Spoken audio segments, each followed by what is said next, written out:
G'day, welcome to the Financial Bloke Podcast, the podcast for people seeking the wisdom needed to grow their family's wealth and live a happier, healthier and more prosperous life. My name's Ben Law and I am the Financial Bloke.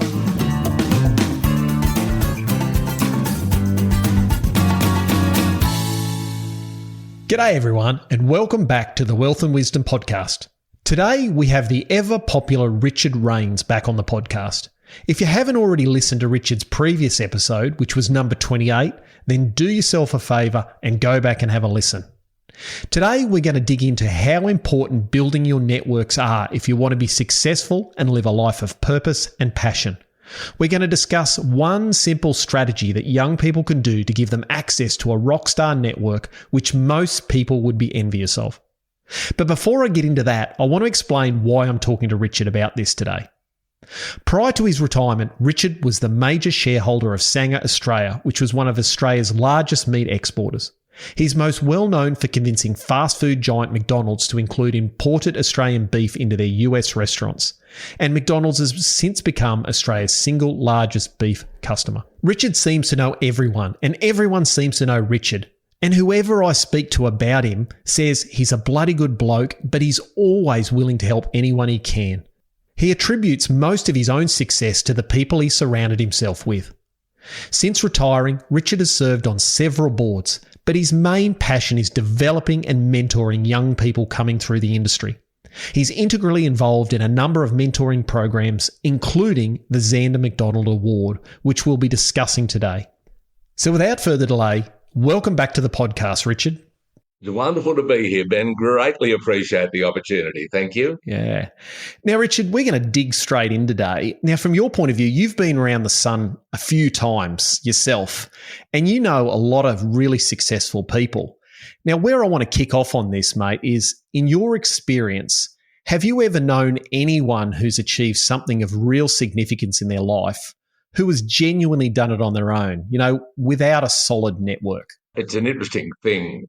The short answer to your question is no, I don't believe I do. But when I started out in business many, many moons ago, Ben, I don't know that mentoring was necessarily a thing. But of course, I quickly learnt that you had to find people who might have had some relative expertise in the area where your knowledge might have been short. And I was never afraid to try and find somebody that I thought might be able to help me in the area where I needed help. And that was probably a challenge, was being able to find access to those people. And, as time goes on, of course, your networks increase and you find out how to find people. But some of the mentoring opportunities today just fast track that ability to be able to find somebody to connect with who might have the knowledge that you need. And as we all know, at the end of the day, Ben, knowledge is king. There is absolutely no doubt that as they say, it's not who you know, but what you know. But it's terribly important along the way that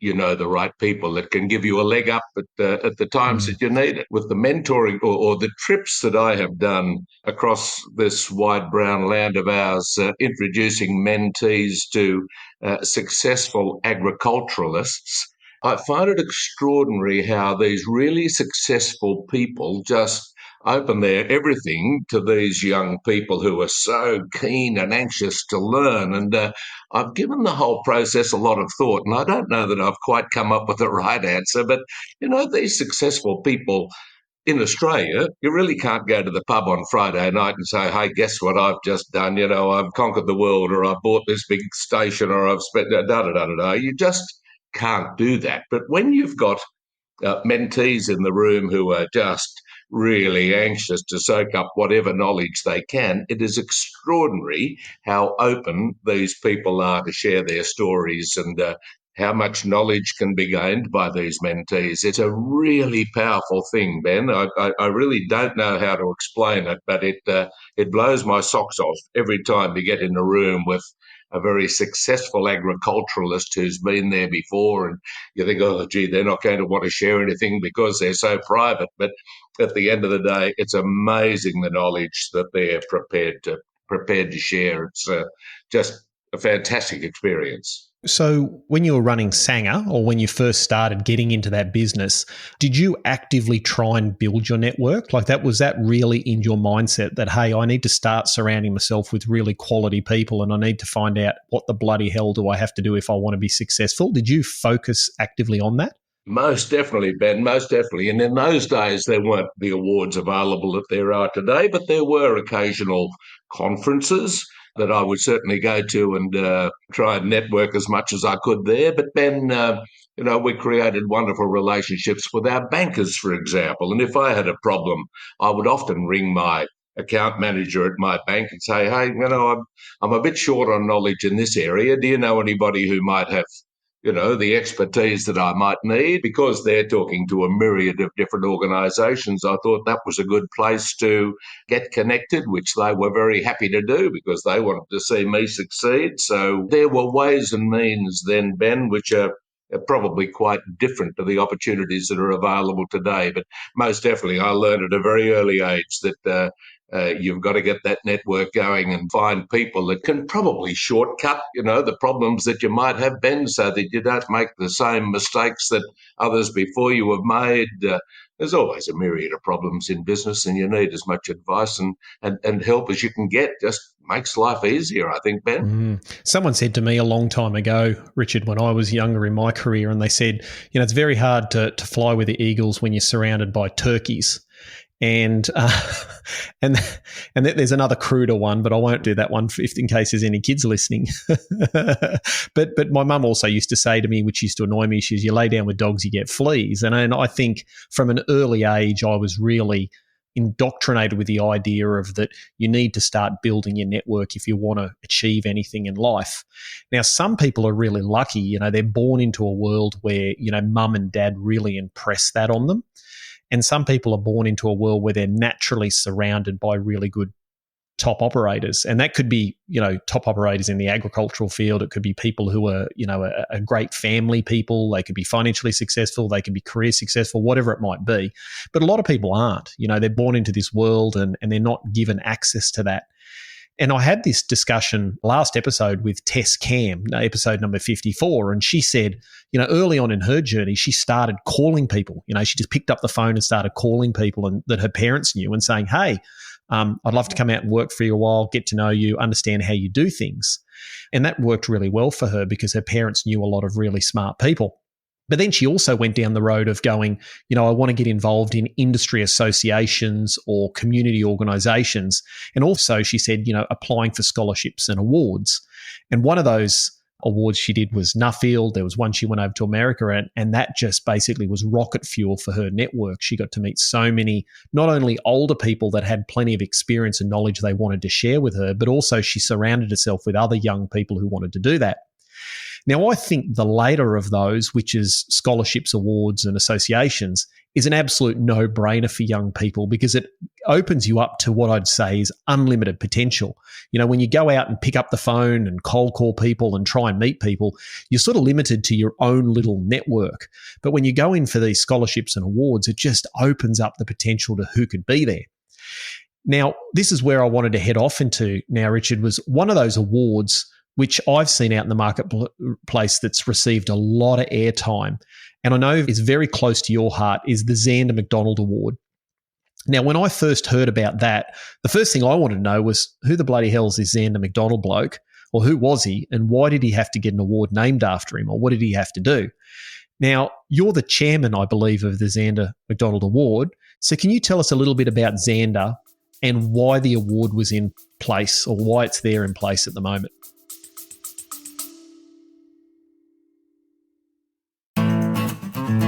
Today's episode is brought to you by AgriCoach. You've worked bloody hard over the years and you've built a solid operation. But as your children grow up and start their own journeys, you're beginning to think about the next 5, 10, and even 15 years and how to keep driving the business forward and ensure a smooth and successful succession plan. Preparing the business, preparing the next generation, and preparing for your eventual retirement all requires a solid plan and a proven process. Unsure about the right steps to take?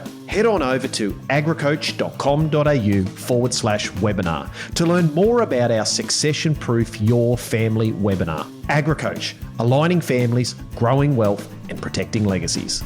And now, let's get back to the episode.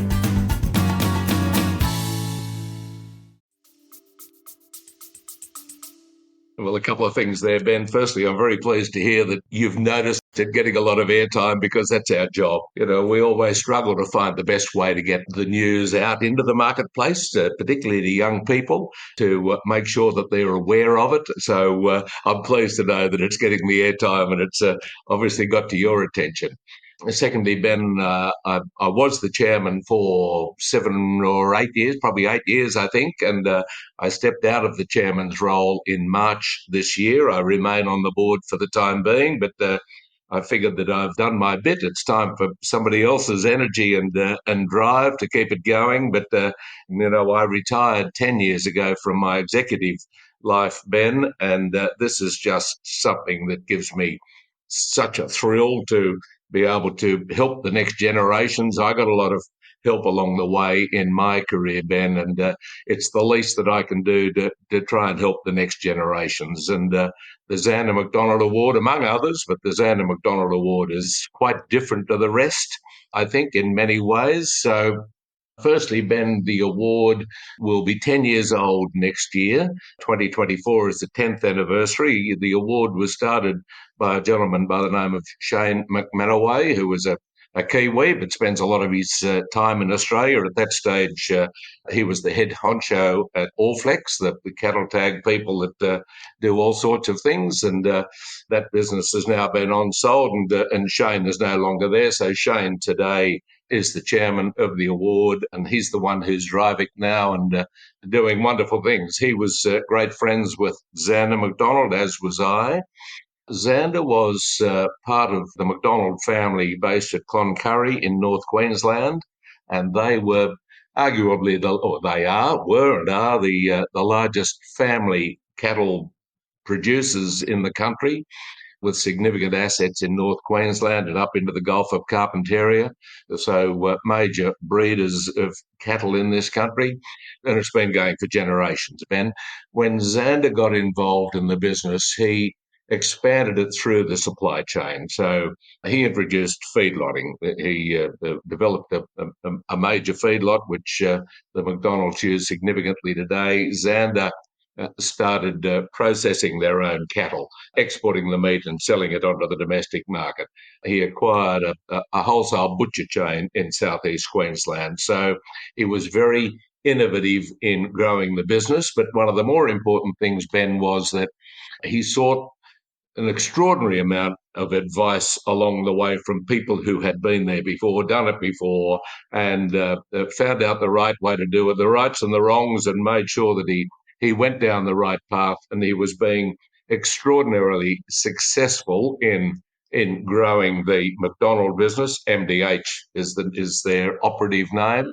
So he was doing extraordinary things. One day he was doing what he does. I had done it with him. He was up a windmill fixing a broken part on a windmill, Ben, and sadly he fell off that windmill and died from his injuries 10 years ago this year at the age of 41. So he was a very young man, and to have achieved what he had achieved at that stage in his life was quite remarkable.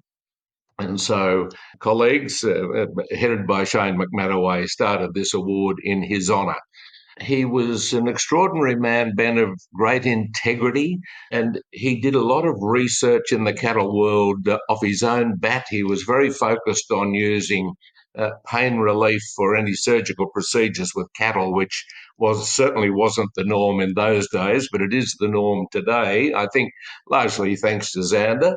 A lot of his contemporaries were saying, "Oh, mate, you're wasting your time. You don't need to be doing this. We've been doing it without using pain relief forever." So, but Zanda said, "No." He said, "I believe it's the right thing to do, and I also believe it's what my customers will desire or require or demand of me." So single-mindedly he went down that path, and good on him, because it has absolutely become the norm today. But Xander wasn't influenced by his peers. He drove that bus by himself, but he was so collaborative, Ben. He wanted to share all these research findings with his peers, and he was so keen to help young people right across industry share his knowledge. And he was just an extraordinarily energetic and inquiring mind, an eye for the future. At 41, to have an award named in your honour, Ben, I often ask young people to stop and think what they might have to do in their lives to achieve such an honour. So an extraordinary man, a great loss to the industry, but at least his legacy carries on in his name. And it's been a great honour for me to help drive this, but I've had some wonderful people around me along the way to help carry the load, Ben, which makes all the difference. Yes, a wonderful award. So, Ben, it's open for young people for the age of 21 to 36 living and working in Australia and New Zealand. So we have an Aussie recipient each year and a Kiwi recipient each year. Applications are open for the month of October. So the clock is ticking, and for anybody interested, I suggest you get your skates on and get an application in. You can find out all the details on the Zanda McDonald webpage, Zanda spelled Zanda. Just for what it's worth, that is a nickname for Alexander. So Zanda McDonald Award. Then, as I say, a mentoring award. Some of the prize is quite extraordinary. It's a week-long mentoring trip, a week in Australia, followed by a week in New Zealand, where you go and meet. It's a tailored mentoring trip, so you get to meet people of your desire, and we've got an enormous network among our team, so we can really get to those that you want to get to see, Ben. And we do it all in great comfort in a Pilatus jet, which Pilatus are one of our major sponsors. They provide a plane for us in each Australia and New Zealand, so that's a bit of a highlight. Then $10,000 toward further education of your choice. There is media training involved, and of course access to what has now become an annual summit or a conference, only small, invitation only. This year we held the first one of those in Brisbane. Next year we'll go across the ditch to Queenstown. And as I say, that will be an annual award, and the three finalists get access to that award, and that's where the winners are announced. So quite an extraordinary thing. We've now got an amazing alumni, Ben. And can I just add to that another finding from taking these young people around on these mentoring trips, which I love. I find it incredibly energizing. But not only do the mentees gain enormously from what they learn from the mentors that they meet along the way, but the collaboration between the mentees themselves is quite extraordinary. They can gain just as much from each other, Ben, as they do from meeting these mentors. So, of course, then when you get to the summit each year, and all the vast majority of the alumni are there, those that can attend, the collaboration and the information sharing, and then, of course, oftentimes they all get together on a Zoom during the year, Ben, and compare notes and share information. It is just so powerful. It is really, really powerful. So, yes, it's an exciting process for everybody, Ben. It's amazing. I think I said earlier in the introduction, it's like rocket fuel for building your network, to not only get access to people in the industry that you probably would really struggle to have a decent conversation with. You know, it is very hard to get in front of successful people, and also to, you instantly build, let's just say, a friends group or colleagues that are of the same ilk. They're driven, they want to be successful, they've got similar values. They're also great resources for future in life, to be able to reach out later on down the track and problem solve, as you said, or to motivate you. That's a huge thing to be able to go, Richard and I are on alumni from 10 years ago, and all of a sudden we go, okay, I've got this problem, Richard, how can you help me? I mean, it's a great opportunity for the young people. That's right. Or do you know somebody that might be able to help me? The networking, Ben, is just invaluable.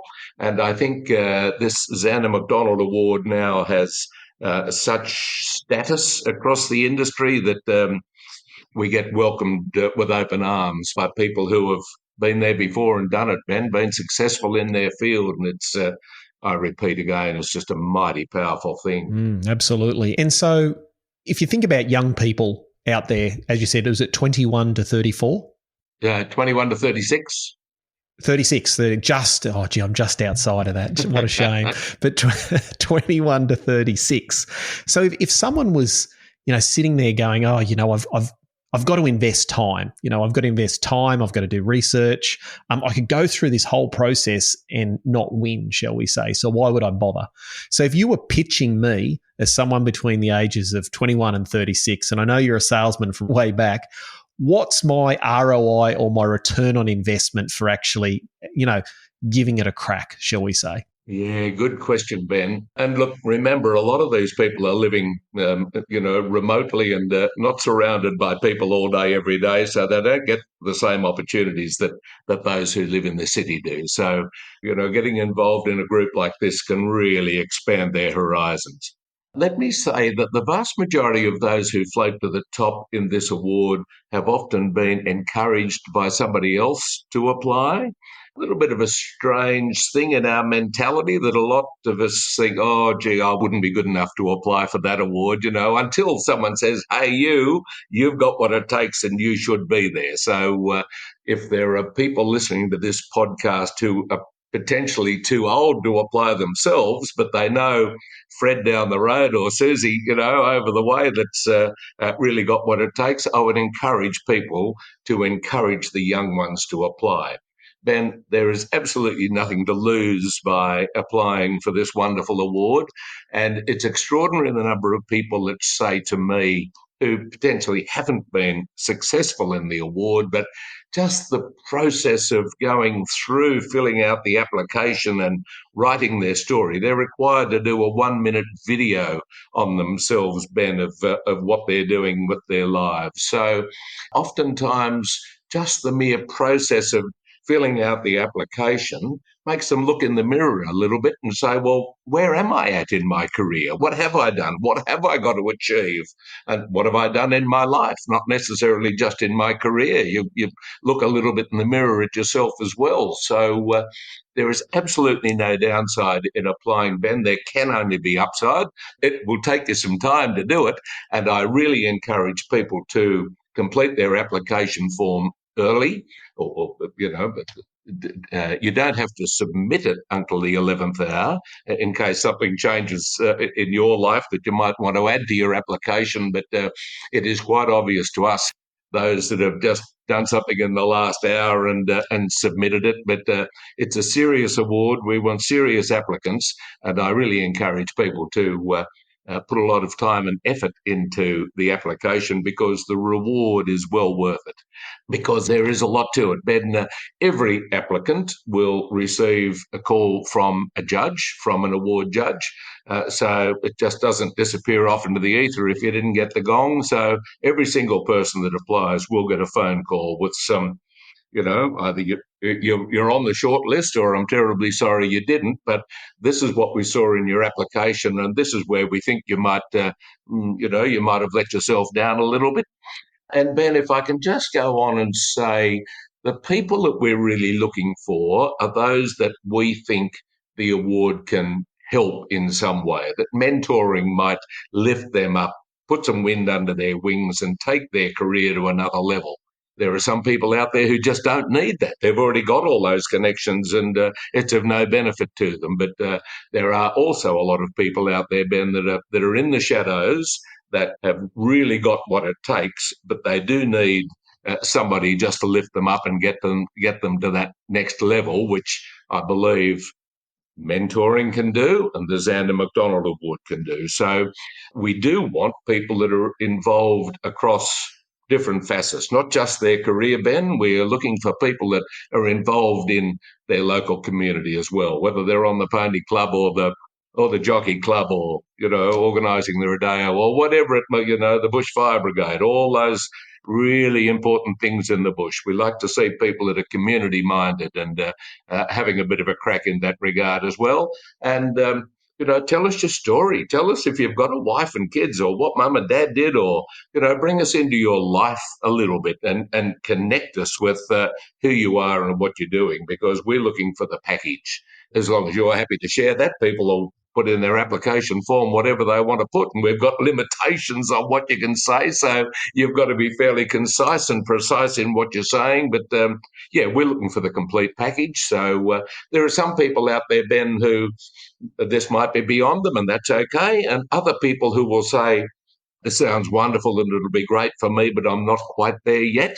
So they might want to wait a year or 2 or 5 before they apply for the award, and that's perfectly all right as well. But we just want to make sure that we're on people's radar, and those who think that they would benefit from some serious mentoring, we look forward to seeing their application.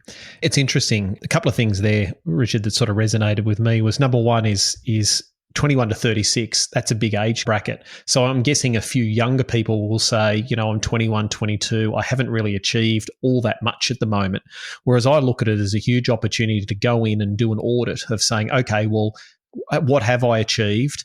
I've got till I'm 36 to really hit my straps here. So I'd be saying, if I put my application in and got to speak to a judge, I'd be saying straight away, okay, I might not make the muster, which, the old failure's just feedback. I might not make the muster, but tell me, Richard, what the hell would I have to do for you to come back and say, mate, you could win this award? And then you can sort of set your plan to go, okay, well, over the next 2, 3, 5, 10 years, what should I be focusing on to improve myself? Because the people that win have a real special thing about them, don't they? They're driven, they've got a plan. They might not have got to where they want to get to, because it's not an award about necessarily results, it's about potential. Is that right? Absolutely. It's completely about potential, Ben. As I say, we want people that we can grow in the industry. There is no limit on the number of times that you can submit applications either, Ben. So if it doesn't work this year and you're still young enough, you can submit again next year or in 5 years' time, whatever the case might be. But we've intentionally kept that age group open, Ben, because we had a young fella in New Zealand a few years ago who won the award, Thomas McDonald, who at a crazy young age was given the responsibility of creating a sheep dairy. So he had to scour the world and find the genetics to find the sheep that would produce the most milk and the right sort of milk. And then he had to build a sheep dairy, and then he had to work out what to do with the product. So, a lot of the market that he was going to didn't have refrigeration, so they couldn't sell fresh milk. So he worked out that if they put it into tablet form, there's a lot of people in Asia who can't have cow's milk for health reasons, but they can have sheep milk. And a lot of the Asians believe that they want to give their children milk because that's all important in brain development. So he created this tablet, and the business has just gone nuts. But he was so young when he had all this responsibility that he was just the most fantastic award recipient, and has gone on to do amazing things, Ben. So he did that for another organisation. Some people do it for their own business, and others might want to go on and be involved in agri-politics. We don't mind what direction people are going in, Ben. And the other thing I'd like to say, if I've got one observation of the Zanda McDonald Award, and it might well be because Zanda was a cattleman, that the vast majority of our award recipients have been involved in livestock production. But this, Ben, is a agriculture-wide award. So be they from horticulture or seafood or beef or lamb or whatever the aspect, as we all know, there's a million different strings to agriculture, and we would love to broaden our horizons a little bit. So we encourage all the young people that are involved in agriculture to consider this.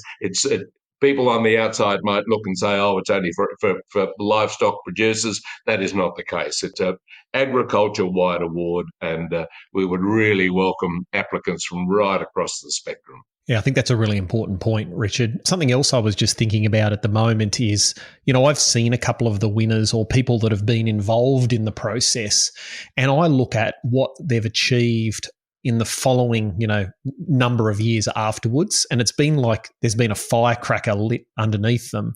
and they've gone from this idea of something, or at the seed stage where they've planted the seed of an idea or a business idea or a career idea, and then because they've got access to the right people, that these mentors are wanting them to succeed, and it's just been like this huge dump of fertilizer in under the seed, and it's just exploded.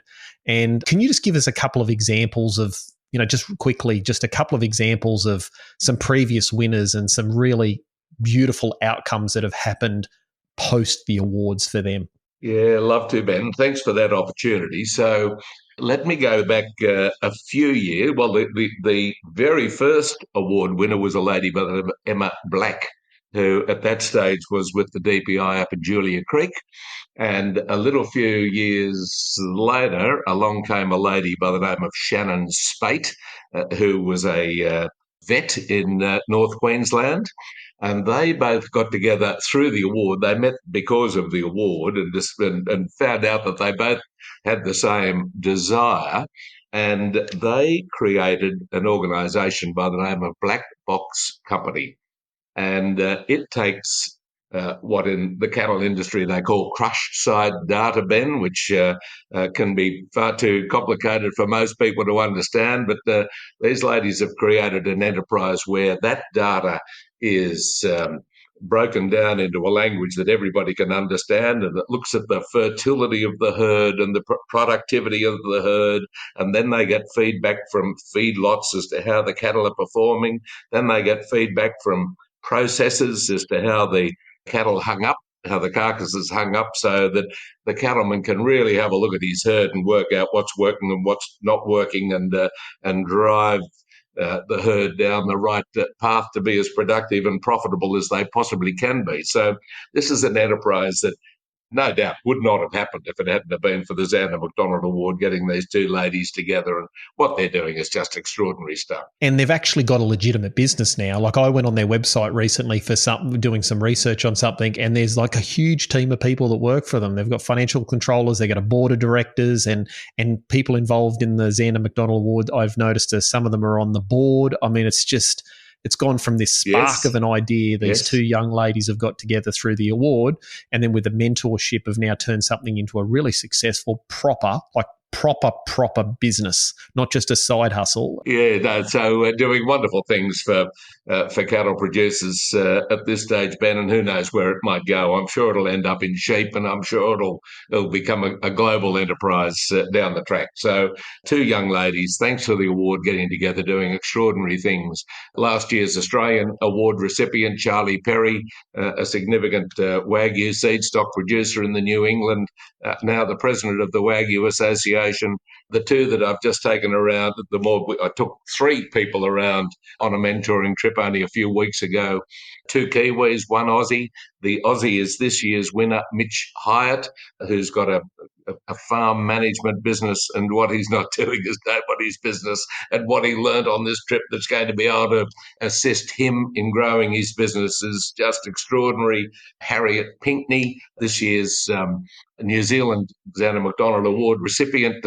She and her husband have a cattle and sheep farm right down in the deep, dark south of New Zealand, and a dairy operation as well. She's an author for children's books. She's passionate about OH&S for school children, and she believes that teaching kids, correct practices at a really young age before they get out of school sets their path for the future. And the people that she's met, the connections that she's made through this award, and the way that will be able to drive her enterprise going forward, she pinches herself every day. She just can't believe where it's going to take her career. So Ben, seeing these young people, it changes their lives. And for an old bloke like me, at my stage in my career, I had a lot of people change my life along the way. So for us to be able to change these young people's lives is just an extraordinary experience. And every year when I see it, Ben, it makes me realise that agriculture, trans-Tasman agriculture, is just in a great place, thanks to many awards, but for mine, particularly the Zanda McDonald Award. Perfect. One other thing which I think is a real benefit of something like this too, Richard, is something we call social proof. So when you're out there in the marketplace, you're trying to differentiate brand Richard or brand Ben from everyone else. And the way people do that is through various means. But by being involved or a finalist or a winner of something like this gives you some sort of social proof that you're a serious operator and you should be taken seriously. And so people that you might want to bring into your network will see that and go, wow, Richard's moving, he's going places, maybe I should listen to this person. They're a serious operator. The same can be got from being referred by other people. Richard says Ben's a good guy. Someone else goes, wow, well, if Richard says Ben's a good guy, must be a good guy. Or you do a university degree, gives you that ability to say, I've graduated from Marcus Oldham, or I've got a university degree from UQ or something like that. That's all this proof to build your own personal brand. And I just see this as a great opportunity also for young people to build their brand out in the marketplace so that if they want to achieve something, they can then tap into that social proof. And Ben, particularly for people who are living rural and remote, like a lot of these people do, they're not getting that people pumping up their tyres every day, which they might need, like a lot of people in the city do.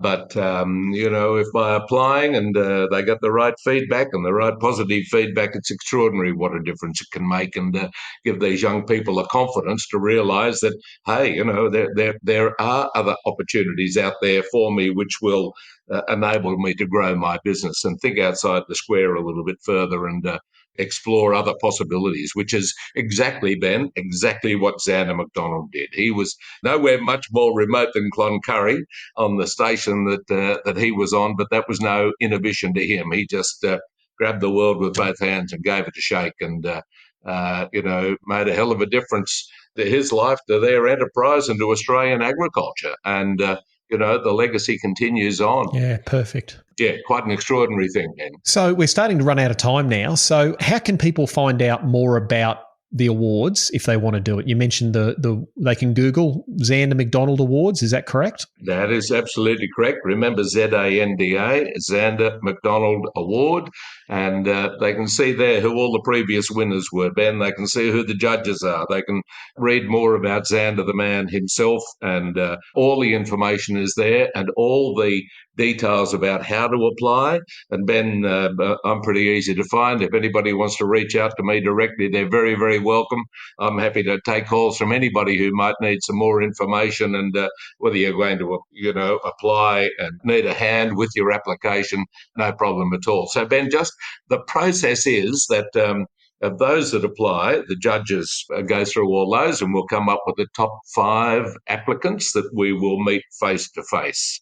And from those 5, we will select 3 who will come to the conference, and the winner will be announced at that conference. And that same situation applies for Australia and New Zealand. And remember, the applications close at the end of October.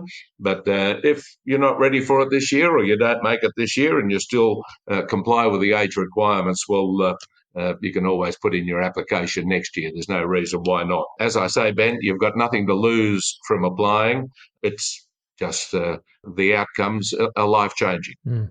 And what I'd like to say, Richard, is you could have easily sailed off into retirement after a successful career and just drank lattes and spent time with your mates. I know you're not that sort of guy, but you could have. And I think the world would be a much better place if more of the generations coming through and move into retirement would invest more of their time to give back to the community and help young people. It gives me goosebumps just thinking about the ripple effect you will see over time. These young people, not only the impact on their lives per se, but their children's lives, their grandchildren's lives, but all the people around them. And I just want to say, that's one thing that really impresses me about you, Richard, is the fact that you give far more than you take, and you're a wealth of knowledge, and you're just passionate about this. So from an industry point of view, thank you. And I'm glad you're part of my network. Well, that's very generous of you, Ben, but I had a wonderful career. A lot of people helped me along my way, and it's not my duty, but I thoroughly enjoyed being able to give back. Agriculture is just, an extraordinary industry, as we've just learned through COVID. There's a lot of other industries that closed down during COVID, but agriculture just had to power on. At the end of the day, people have got to eat and they've got to have clothing. So regardless of economic circumstances, Ben, doesn't matter what happens in the world, people need to eat and be clothed. So agriculture is just a given. It's going to be there. It's going to survive. And it's getting more and more and more complicated, Ben, be it with technology, be it with, with the climate change and all the requirements around that. And we're getting less and less farmland to grow food and fibre on. So we need smart young people who are going to be able to devise ways to feed and clothe our growing populations, Ben. So there's nothing more important out there than agriculture, and we need the smartest young people in it, and we need the cream of the crop to be lifted up so they can make sure that agriculture continues to thrive. So it's just a great privilege for me, Ben, to be able to help these young people and for me to meet these young people and put a bit of wind under their wings. But let me repeat, I'm not doing this on my own, Ben. There is an extraordinary team of people on the board of this award and the judges of this award who all make it possible. And there's nobody more passionate about this award than Zanda's wife, Julie, and Zanda's parents, who are still in the business. Julie is today the CFO of MDH, and she and Zanda had 4 gorgeous young daughters who are now growing up, with Zanda having been gone for 10 years, and they'll one day make their mark in industry as well, Ben. So I just love the involvement. I love being able to help young people, and I'm grateful for the opportunity that you're providing the award to be able to promote it to a wider audience. Thank you. Thank you. Now, you're not going to get away too easily because we have one last question. Normally I ask people what their true definition of wealth is, but you've already answered that. So I've got another one for you, which always is a curly question for people. But without notice, Ben, thank you very much. Now, as I said, you've had an illustrious career. You've got a wonderful family. You live a great life now, and there's passion and purpose in everything that you do. What advice would you give 25-year-old Richard if you could jump in your time machine and go back and have a cup of coffee or a beer with him? Oh, Ben, look, this might sound a little bit random, but I'm probably plagiarizing a story I heard the other day from a gentleman by the name of Mike Carroll, that some will know, a multi-company director, ex-NAB, and was on our Zanda McDonald Award mentoring trip. We had a dinner in Victoria that Mike was at, and he was asked a similar question, and I loved his response, and that was, make sure that your life partner is the right one. Now, I know that's easily said, but I got very lucky 39 years ago, Ben, when I married my wife, Penny. And what a team we have been. I don't think I would have done what I've done if I had been on my own, but to have the support of an amazing partner who was there through thick and thin, through the highs and lows, and the guidance that she has given me, and she stood by me and she's kept me grounded. And, I've done my level best not to take too much work home at the end of the day, but there's always some things that you need to talk to somebody about, and there's nobody better than your wife when there's nobody else to talk to about these things. And Ben, I absolutely accept that it's somewhat of a lucky dip. I just happen to get incredibly lucky. I know not everybody is as lucky as me, but it has been just so important in my life to have the right life partner. That's made the world of difference to me. So that's probably not what you're expecting. It's a little bit random, but the rest you can control a lot of the rest of what happens in your business and who you surround yourself with there, Ben. But there's no one more important in my life than my wife. That's beautiful. Uncle Benny, I'm uncle to my 4 nieces and nephews, and my number one piece of advice to them every time I see them each year at Christmas is your choice of partner or spouse will make or break you. And they roll their eyes and go, yes, Uncle Benny, we know. And I keep hammering them in because, the reality in life these days is your choice of occupation or career and your choice of life partner will be the biggest determinants of your success health and happiness in life. So my advice to young people and 25-year-old, I reckon, would be exactly the same on. And just to clarify for everyone, we didn't confer before this podcast to come up with the same answer. Well, I'm pleased you agree with me anyway, Ben. Yeah, perfect. Well, look, thank you very much for your time today. It's always an absolute pleasure, and I reckon you'll get a great crop of young people coming in for the award. And as I said, I think it's a great positive for the industry, and it'll have a ripple effect over time. Wonderful. Good on you, Ben. And thanks ever so much for the exposure. Really appreciate it. I just wanted to put one extra thing in, and that's about the sponsors. Richard made it really clear when we were having the discussion before and after recording that the sponsors were one of the most important part of the awards. Without their money and also their time, effort, energy, etc., the Zanda McDonald Award wouldn't be where it is today, and also wouldn't be having the impact it is on the agricultural community. So a big shout out to everyone involved. Before we finish up today, I want to go through a few key takeaways I got from the discussion with Richard. Number 1, you can't be successful without a quality network. Number 2, if you can come up with another way of meeting like-minded, driven young people, and also find out how to tap into a combined experience of an older and highly successful bunch of industry leaders, then give me a call. Let me know, because I can't think of any other way. Number 3, if you weren't blessed by being born into a well-connected family or sent to the right school to meet those people, then this is a way of you leveling up your opportunities.